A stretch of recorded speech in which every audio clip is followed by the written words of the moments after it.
If you had to go out today and buy your next vehicle, one that would get you out of Dodge, one that you would consider a good prepper or survival vehicle for the days ahead, do you know what to look for? Today we want to tell you about 10 really key items to be looking for with 2 for extra credit. So stay tuned for that. But before that, let me just encourage you, would you take the time to hit that little bell right down below this video if you're watching on YouTube where it says subscribe? Right next to that is a bell that's very important, and anytime someone clicks on it, it shows us a little bit of love and makes us able to make more videos like this. And one other thing, if you want to get to the most important and most eternal part of this video, skip all the way to the end and just watch the last 30 seconds, because that's where the most important part of prepping comes in. Now, with no further ado, let's get into the 10 things you need to be looking for in a perfect get out of Dodge type vehicle.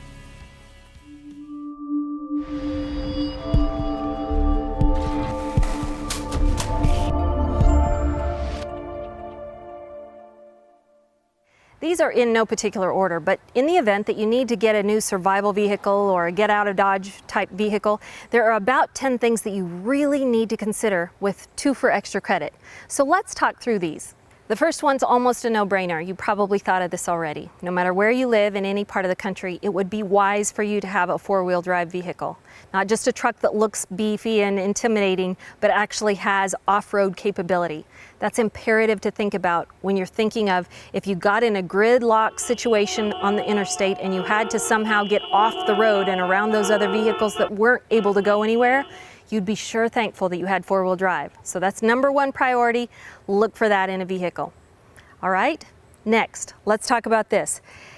Automatic versus stick shift. Now, you might have a lot of different opinions on it. I have different opinions. Of course, I love my automatic. It's perfect. But a stick shift is going to have a lot of good things about it that might make it worth considering in a bug out vehicle. If the computer went down, you would be thankful that you had a manual transmission rather than an automatic. So weigh that just carefully and you make the best decision for you. All right, think of this now, a full-size spare tire.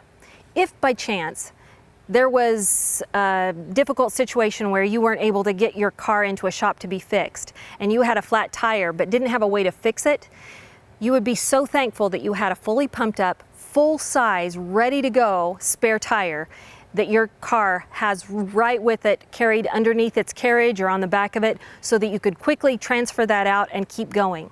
So a full size spare tire is something that is very much worth considering as you prepare for the days ahead.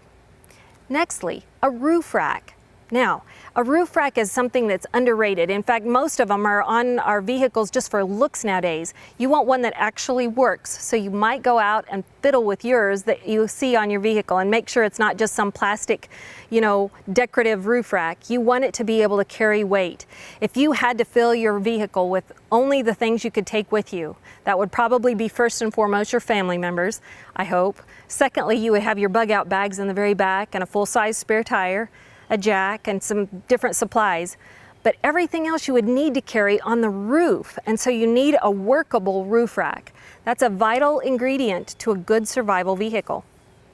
Next, it needs to have a very roomy interior. Now, this kind of is going to knock out a whole lot of cars. It's going to knock out a lot of really wonderful pickup trucks.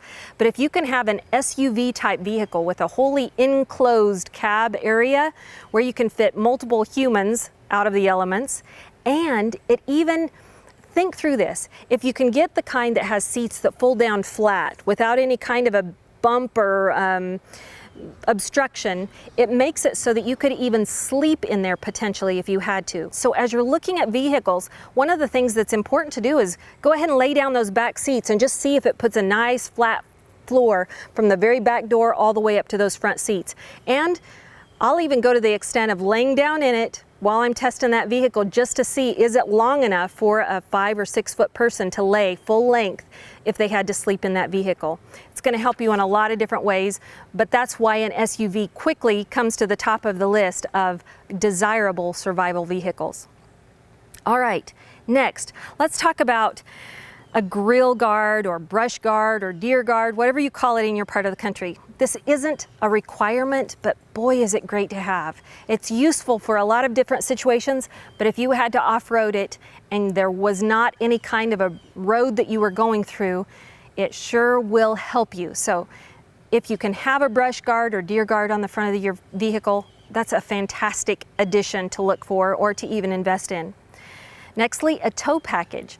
Kind of seems like a no-brainer, and we don't really think about it when we're out shopping for vehicles, but a tow package is going to come in so handy if you needed to hook up to something quickly and get out of there. Just make sure that your truck not only has a tow package, but also has the hitch in the back of your vehicle so that you could use it in the event of an emergency.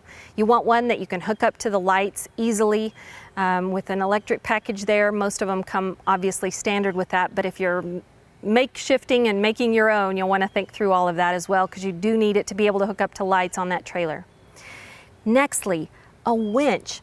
Now, it's important to either have a winch on the front, or you can have the little tow rings on the front of your vehicle that you can kind of do a makeshift winch. Or if you aren't able to have that kind of thing on your vehicle, I want you to consider this. You can get a, they call them a bush winch or a redneck winch, I've heard it called. If you know how a winch works and are able to have strong, heavy-duty cable type rope in your vehicle at all times, as long as you know how to use it, you can make your own bush or redneck style winch and do just fine. We're getting down to the last few items on this list, and though these are not absolute must-haves, they are certainly worth considering and at least worth some good extra credit. So let's talk through these last few. The first thing is this. When you're considering a vehicle for survival purposes or get out of Dodge purposes, and if you're by chance alone, you need to really have a vehicle that you know how to fix yourself. You want the manual for it, of course, but getting a brand name that's easy to fix, is easy to get parts for, or easy to improvise. There are certain SUVs out there on the market that are just known for, hey, you can use a couple of different versions of replacement parts in this and it's going to work fine. That's perfect. That's what you want. So consider that. Nextly, this is to me one of the most important. This is number 10 on our list, and I really, for me, it's one that is absolutely almost one of the top ones. Consider this. Get a vehicle that blends in. I'm serious, I'm telling you that. You're going to see prepper vehicles that are absolutely tripped out with everything under the sun, every kind of underwater snorkel, every kind of, spikes coming out of the wheels and bulletproof doors and whatever you want. I'm telling you, in my humble opinion, that is not the wisest get out of Dodge type vehicle. The one I'm going to encourage you to get has no bumper stickers that say vote for Trump or Hillary. They don't have religious paraphernalia and all kinds of prepper slogans and logos all over the place.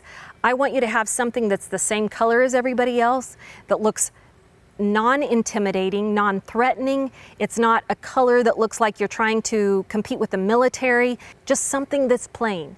That is what I believe is the most valuable in having a prepper vehicle that has these other elements to it. But try and make it look like it blends in so you are not a threat to the people around you to just pick you off and take your vehicle with them. All right, lastly, I have to mention these two because a lot of people address them. I don't really have a for sure opinion on what you need to get, but they're worth considering, and that is a pre-1980 vehicle is going to be easier to hotwire. Pre-1970 even better, where there are no computerized parts of your vehicle that have to be working for the vehicle to run. It's easier to hotwire it, of course, for you and the bad guys. It's easier to hotwire, so think of that. But that's something to consider when you're thinking of a bug-out vehicle. And lastly, a lot of folks like to talk about diesel versus gasoline. Unleaded gasoline is pretty specific. You got to have a certain kind of gas in your car for it to run.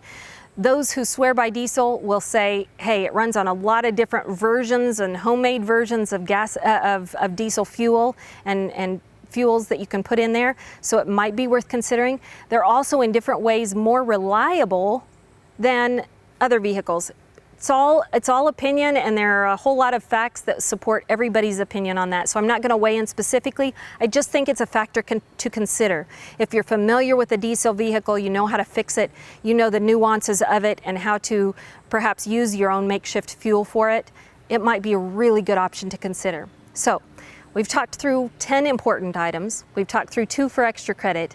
Now it's your turn. If you have factors that you think are absolutely imperative that they should have been mentioned on this top 10 or top 12 list, let us know in the comments below. Share this video with someone that you know that might be looking for a vehicle right now as a list of some really key ingredients to consider. Thank you for joining us, and we're going to see you on the next one. Until then, God bless you, and go out and be a blessing to someone today.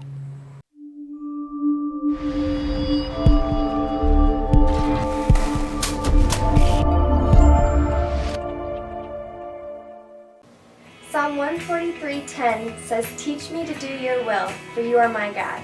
Let your good spirit lead me on level ground." Now go spread the word.